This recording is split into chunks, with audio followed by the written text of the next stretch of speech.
Future Hacker. Life. Path. Future. Hi everybody, welcome back. This is the second episode of our interview with Mihir Naik. This is your host, Maria Taide, and today we're covering architecture and urban designer, and what's come next, as usual here at Future Hacker. So Mihir, let's talk about urban design planning. By 2050, the world will be home to nearly 10 billion people, about 2.5 billion more than the planet's population today. 2/3 of those will live in cities. So this need of optimization of urban living environment is making companies like Google with Delve and space makers to invest heavily in solutions with cloud computing and machine learning to design better cities faster with less risk. So basically, they do all those simulations for people to get the best use of the space and measure the impact of each design decision. So how it could optimize electricity use, water, waste, rooftop solar intake, and so on. So tools like that require some different skills of professional. And that's what we've been talking about on the first episode, like how the skills are changing and how it impacts the education model. So what challenges you see and which new skills will the future request from those professionals? I have a lot to say about this particular point, but all of it is kind of speculation, because there is literally so many films, books that really have this as the fundamental focus, or the fundamental protagonist is the city, the dystopian city or the utopian city. And these are both, I feel, in some ways, two sides of the same coin, because the way that technology is expanding, the way that technology is intrusive, the way that technology is also useful, all these kind of are just ways and means that human beings kind of end up using technology. I feel this is just to put things in context that, no technology or no company or no tool is good or bad, but what we do end up doing with it is what makes it either utopian or dystopian, whichever ways we go. I feel that the designers of the future city will need to think more like film directors almost, because there is just so many things that exist and so many tools that exist, that what will be the most difficult thing, I feel, will be to find the vision, to provide the vision, to kind of guide the teams, the skills, the tools, the technology, and meaningfully channelize them in finding the right solutions.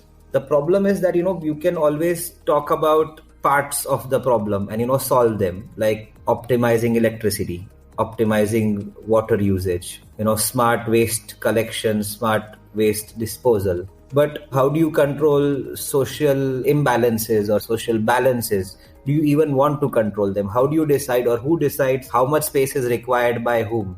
These kind of very fundamental questions come into the picture when, one talks about city design. Currently, there is a whole study about basic amount of space per person. And if you see some of these numbers, you will be shocked as to how low they are. And left to technology, or left to people who wouldn't understand the human impact or the qualitative impact of space, these things can turn dangerous. So how much of technology do we allow in design? That is one question which I don't have an answer to. But what I can say is that we must take on board everything that technology has to offer, see how the data is pointing us in what direction, and then use that to kind of design better solutions. Technology is only a tool, and leveraging this is very important. Design education needs to be focused on using technology for, efficiency, but also to understand what all it can do. Not post facto, like, okay, now we have some technology, let's see what we can do with it, but really use it from the bottom up. I think in 30 years, artificial intelligence or even algorithms will be powerful enough to quantify, justify, and use data to create optimal solutions. But the question at that point will be that should we allow them to do it? Because as we have seen, most of the time when we allow these tools to be owned by companies or by corporations, the answers are not always, they may be optimum, but they may not always be right for the community. So this is the big fear I have. I don't really have an answer to this one. So it's good that we have technology, it's good we have sensors, it's good we have data. We need to use them to become more efficient, to do less wastage. But in the long term, when they will be powerful enough to actually create, how much should we allow them to create? That's the big question. And they're very important insights that you're giving us. One of the things that we also been learning here at Future Hacker is that there are so many discussions that need to take place. And that's actually one of our goals when we're just trying to make information about what's out there, about innovation, about new technologies available to people. So those discussions happen. So it's about being fair, inclusive, ethics, and maybe, as you mentioned, big corporates having access to all this data, how it's going to be used, should we be doing all those regulations? So how to make it work in a way that is actually going to be good to society, right? At the same time, there's all those projects about smart cities that are all, we're testing those technologies in very specific places, but still it's not really economically viable as is today, but as any new technology, it's going to at some point get viable when we do have the volume to implement. So, let's cover some of the challenges. We have all those challenges of not only knowing how to use those technologies and combining it with human knowledge, as you're mentioning, but those technologies require companies and governments to do all those data collection, analyzing, and sharing this data. So it's not possible just for the government to own it or for the companies to own it, but it must be shared for it to work. And on the same time, we have all these data privacy, new policies happening, which is super important. So we need to be aware how this data is going to be used, right? There's also the cybersecurity point. So having a whole integrated and connected city makes us completely hackable. So if you're going to be able to keep up not only with the speed of innovation, but also with the innovation in the cybersecurity field.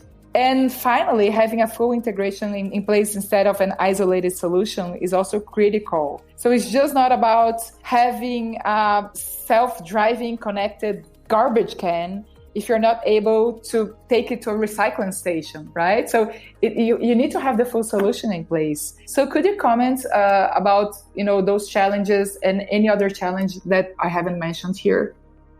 Sure. So I'll start from what happened in Toronto with the K-Side project. When I first read the news about Google wanting to develop a part of Toronto, I was very intrigued as to why would a technology company want to do something like this. And then as I read more, I realized that there is actually a lot of stuff that they are doing already in Facebook has been providing, or a lot of the San Francisco companies provide their employees with transportation, and they use the public bus stops for pickup and drop and all of these things. I was quite intrigued by this development. And then, there was a lot of news about it and how cool it is going to be and how futuristic it is. And then suddenly a few months later, it's kind of all gone down the drain with a lot of bad press and, the companies kind of winding up and none of it is happening. So as I was reading this, I realized a few things.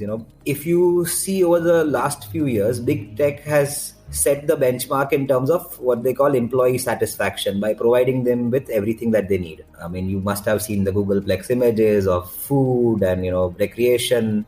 So the idea is that you don't need to go anywhere and you don't need to do anything. Everything that you need is provided here. What has also happened is that these companies are actually maybe about 20 years old, most of them. And their employees have also grown older in this time. They have had families. And it seems like it's part of the same strategy of keeping the employees or the staff happy, satisfied, thus being able to do better work. This idea, I feel, has evolved out of. And this also actually is not something new. If you look maybe in the 50s, 60s, 70s, all across the world, from very socialist countries to very capitalist countries, there was these bunch of industrialists who came out, post-war, who developed these utopian cities for their employees, and there would be a factory and there would be gardens and there would be cinemas and there would be shopping and schools and everything that was basically required for people to come live there and produce was provided by these industrialists. So it's not so far away from that same fundamental idea, I feel. Just that here there is, because today no one would allow that, okay, I will take over this land and just build houses for my employees. It would just be weird. So, there is a lot of other stuff that is going on around it as well. But I think this is the fundamental crux of it. And the reason why it failed is because while 30 years or 40 years or 50 years ago, there was an acceptance of utopian ideas and there was a lack of power on the other side such that no one could really oppose these in the same way that today technology allows us to do. And because of that, because of technology concerns and because something that actually lives within your phone or within your computer now suddenly you see in your face and real, I think caused a lot of discomfort for a lot of people. And, yes, people spoke about cybersecurity and how, something that is so connected, should it be hackable? I mean, yes, those are dangers, but I don't even think that it reached that far in terms of, a critical discourse on it. I think it was a discourse that happened in the city and the city just did not feel comfortable handing over that kind of area and that kind of data to anyone. And while the city fathers may have felt that, this could fly, but I think people just could not get behind that idea. And this is actually a very interesting case study, and I'm sure a lot will be written about it as we come out of COVID. There's a lot of lessons that will come out of this. How could they have done it better? How could they have projected things better? How could they have raised public participation in this matter? And just by putting amazing, beautiful images of how beautiful this city is going to be, will never work, because who is the city for? Who is the beneficiary of this? Is the person who is the beneficiary aware that he is the beneficiary? Or does he feel that, okay, this is going to be unlivable for me? Which has happened in places like San Francisco. The original inhabitants kind of had to move out because of the gentrification. The prices of real estate went up so much that it made no sense for them to stay there anymore. So this, I think, is a very, is a case study and maybe a session, and maybe someone with more expertise than me on this particular thing you can have a word with. But I think this is a very interesting thing that has happened, where someone kind of went all the way and then kind of spectacularly failed. But from that failure, I think there's going to be a lot of learning. All very important points that you mentioned, Mihir. And definitely, when we talk about the use of technologies for those smart cities and for urban design, I think that's the most important part here is being able to focus on being inclusive, on being accessible, right? And actually using the technology to improve the quality of life of everybody and not just a few. Your example of how impossible it became, like in San Francisco, to live there because the prices, and Silicon Valley, as the prices got so high, that's really something that we need to take the thoughts and discuss before getting into those projects. But, when we talk about using the technology for the good of society, right? Let's pretend that we're actually going to be able to be inclusive, and that doesn't exist yet anywhere in the world, as I'm aware. It seems to me that some of the challenges are also the endless bureaucracies of governments, with all the permits, the process needed, the lack of regulations, even the corruption in the procurement process, because we need to start somehow, right? And even those projects to test, and again, the Quayside is a good example in Toronto, just to get all the path and all the approvals and the government buy-in is a challenge by itself. There's also the high cost for the developing countries to make it something out of reach. So as much as some ideas, they seem simple to be implemented as the solutions against floods, which most of the countries need, it seems that they lack the political will to move forward. And we talk about integration, connectivity. There are very few small cities that could actually play that game. So do you feel the same? And what's your take on how to get the Smart Cities project in an inclusive way, accessible to everyone, more disseminated? I think the term smart cities has been touted so much that in some way it has now become meaningless, because anything that is remotely technology, someone implements an app for garbage collection, okay, smart city. But what truly is a smart city? I think a smart city is a responsive city. What that means is that it is a city that learns and it adapts and it kind of changes in some small manner to make life for its inhabitants more convenient. It is an efficient city. And above all, it is an equitable city. It provides equal opportunities. This, I think, is the most fundamental fact or the most fundamental requirement of a smart city. And this is actually where technology comes in and can play a huge role. Before smartphones, for example, there was no way of disseminating so much data, getting so much feedback, and then actually being able to go through this data and come up with some kind of a principle. Just to go back to the last bit of discussion we were having, as I was mentioning that a lot of things were attempted back in the 50s, 60s, 70s by strong-willed individuals to create utopian cities. I think the underlying motivation still remain the same, but now we have some more tools to help us. And big tech today shies away from using these terms, because they can't use them in the same way. But what one has to realize that the city is not a product or a service. It is a container. It is a container of life. It is a stage for life to play out. So data is a tool to increase efficiency, but the cost is privacy. And both governments or companies are incentivized in different manners. And individuals are in some ways becoming the product, the people who are being sold to, like the people who are being advertised. Now, coming back to what we were discussing, within all this context, the city that will be able to provide more opportunities to its inhabitants will be the one to win. So let's say, for example, if today you look at cities that have some of the highest per capita income or some of the most equitable distribution of income, you will find that they are cities that have a lot of opportunities. And they are cities where opportunities exist and are accessible for everyone. And I think that is the fundamental crux of what a smart city needs to be. Yes, we can do a lot of things in terms of, garbage collection, but those models exist, and it is about political will, about bureaucracy, about corruption and all those kind of things. But I don't think that in any democracy, those things, eventually they will be adopted, because eventually they will become so easy and so omnipotent almost that it will be no option but to do it. But it is the other parts, looking at historical data, patterns, tools to predict, to forecast, to make decisions, to optimize solutions. This is where I think the true challenge of the smart city lies. So in my belief, all other cities will have to retrofit itself, but a truly smart city will happen one day, which will kind of build itself based on data. This, I think, should happen in the next 30 to 50 years. I don't think it's going to be much longer than that. But till then, I think it is about the city that will be able to provide opportunity for everyone. I think that will be the truly smart city. That's very important points to raise, Mihir. Thank you so much for sharing your knowledge with us. We can't end this interview without exploring our imaginations of our future. So I will leave that as a last question. Feel free to answer that and then add whatever you'd like. So I'm giving you the final word of the interview. But, let's talk about extraterrestrial architecture. So there are companies like AI Space Factory and Hessel that are designing extraterrestrial architecture and researching building techniques for conditions that are completely different from Earth environment.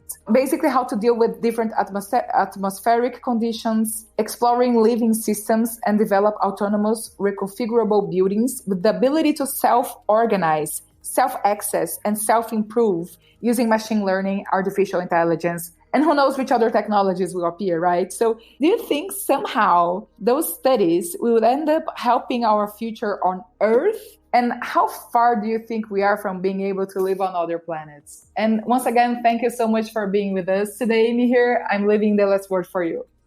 Thank you. I mean, I must say that first of all, I really love the stuff that is going on with the entire extraterrestrial architecture and, the research going on in that field. Because for me, as I was mentioning in the earlier question, that the truly smart city will generate itself out of nothing and, generate itself out of data. And this is where, that will happen, if it has to happen and when it has to happen. But currently, it is the only field where art, science, design and economics pretty much meet equally. Obviously there is a lot of potential in the technologies that are being developed out of this, which have use right now.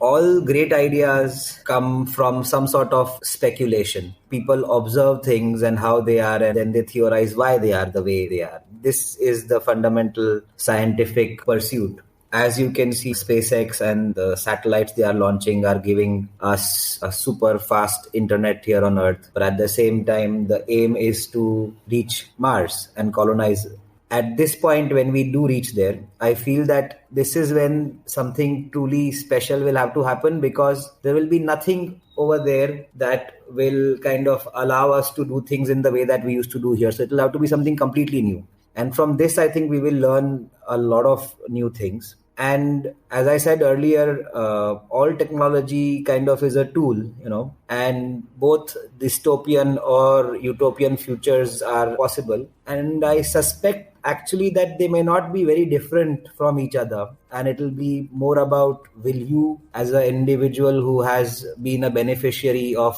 education, of whatever your background is, allow for you that future to be utopian, or, as someone who has been left behind, will that make that particular future dystopian for you? And I think that is how it has always been, and probably that's how it will always remain. But I love the stuff that is going on in the field of extraterrestrial architecture, because it is really a place where very pure ideas are coming, without any weight of other things that kind of normally make things impractical here on Earth. So I love it because of that. Awesome. Thank you so much. Thanks, everybody. Thank you. Future Hacker. Life. Path. Future.